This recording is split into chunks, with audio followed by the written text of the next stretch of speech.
یہ چینل بات کرتا ہے اٹھا کے منہ بشاہوں سے، جہاں کو باخبر کرتا ہے یہ مفلس کی آہوں سے۔ ناظرین گرامی السلام علیکم ورحمۃ اللہ وبرکاتہ۔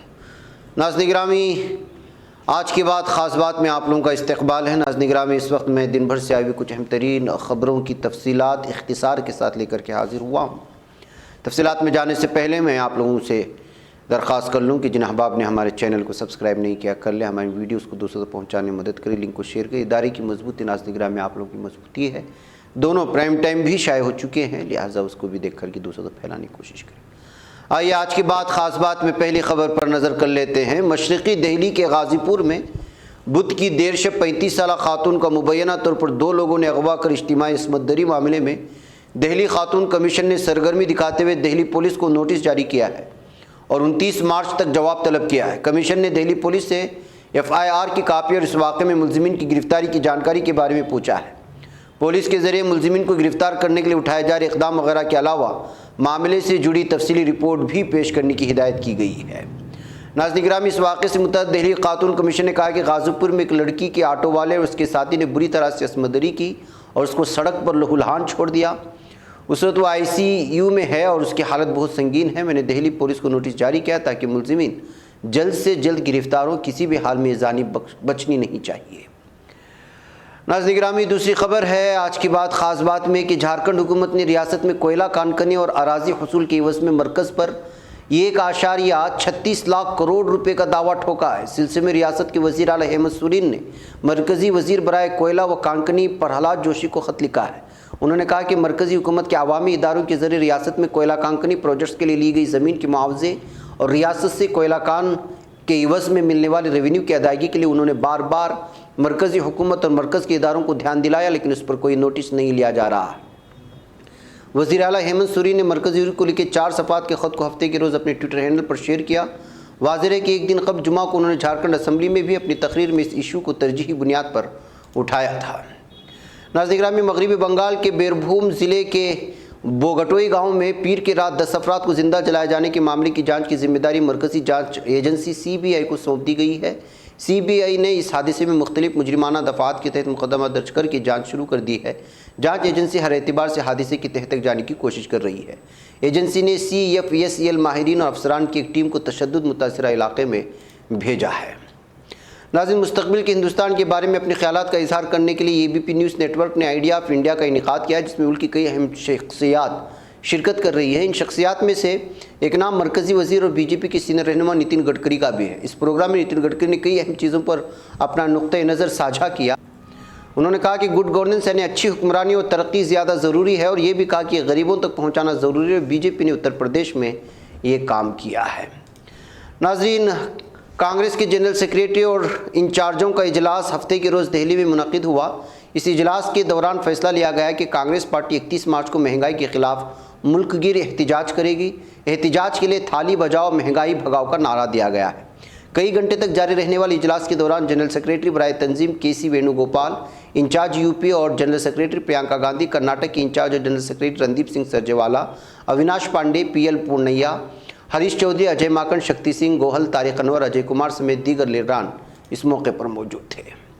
ناظرین مہاراشٹر کے وزیر اعلیٰ ادھو ٹھاکرے نے جمعہ کے روز اپوزیشن BJP پر گندی سیاست کرنے کا الزام عائد کیا۔ انفورسمنٹ ڈائریکٹوریٹ ED کے ذریعے کارروائی کا سامنا کرنے کے 3 دن بعد ٹھاکرے نے BJP کے ذریعے لگائے گئے بدعنوانی کے الزامات اور مہا وکاس اگاڑی MVA حکومت ان کے لیڈر ان کے گھر والوں کو بدنام کرنے کے لیے مختلف سینٹرل جانچ ایجنسیوں کی کارروائی پر بھی سوال اٹھایا ہے۔ ادھو ٹھاکرے نے کہا کہ میں ان ہتھ کنڈوں سے نہیں ڈرتا۔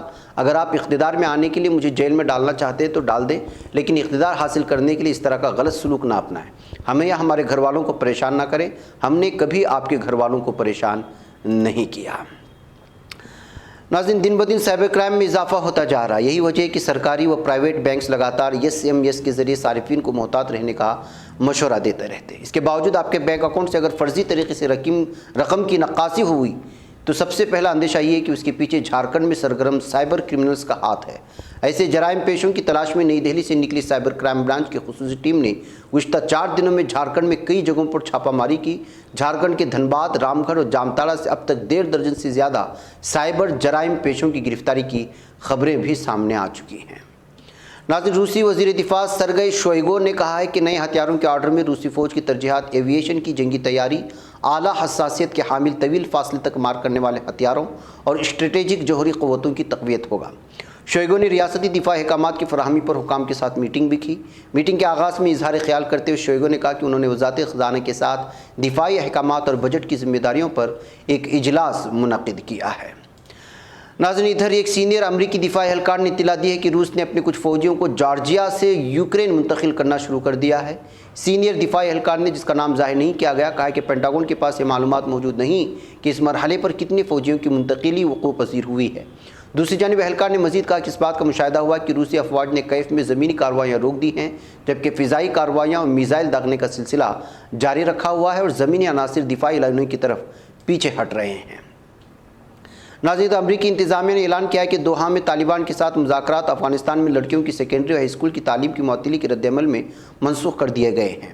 امریکی محکمہ خارجہ کے نائب ترجمان یالینا پورٹر نے طالبان کی جانب سے لڑکیوں کی تعلیم کی معطلی پر سخت رد عمل کا اظہار کیا۔ طالبان کے فیصلے کے بارے میں پورٹر نے کہا، ہم نے طالبان کے ساتھ اپنی کچھ مصروفیات منسوخ کر دی ہیں، جن میں دوحہ میں طے شدہ مذاکرات بھی شامل ہیں۔ ہم نے واضح کر دیا کہ اس فیصلے کو ہم ایک اہم موڑ کے طور پر دیکھتے ہیں۔ ناظرین، ایران نے خلیج فارس میں دراگیز فیلڈ کی ترقی کے لیے سعودی عرب اور کویت کے درمیان طے پانے والے معاہدے کو غیر قانونی قرار دیا ہے۔ ایک تحریری بیان میں ایرانی وزارت خارجہ کے ترجمان سید خطیب زادہ نے سعودی عرب اور کویت کے درمیان دردرا گیس فیلڈ کو فروغ دینے کے معاہدے پر رد عمل کا اظہار کیا۔ انہوں نے کہا کہ خلیج فارس میں گیس فیلڈ کا ایک حصہ ایران اور کویت کے درمیان علاقائی پانیوں کی سرحد پر واقع ہے۔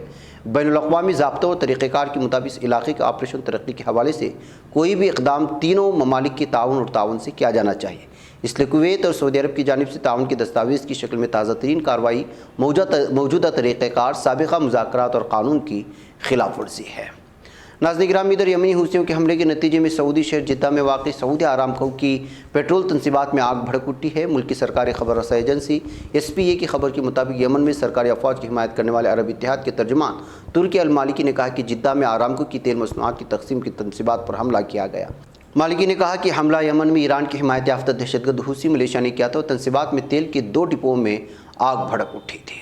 ناظرین گرامی، آج کے بعد خاص بات میں بس اتنا، انشاءاللہ پھر آپ لوگوں سے ملاقات ہوگی۔ جی اجازت، السلام علیکم ورحمۃ اللہ وبرکاتہ۔ یہ چینل حق نگر بن کر کچل دیتا ہے فتنوں کو، اگر گندی ہو پالیسی تو مرتے دیکھ کتنوں کو، اسی بازار میں بکتے ہوئے دیکھا ہے سپنوں کو، سبھی یکساں ہے یہ پیغام دو غیروں کو اپنوں کو، وطن اہل وطن کا ہے گلے بے خار سی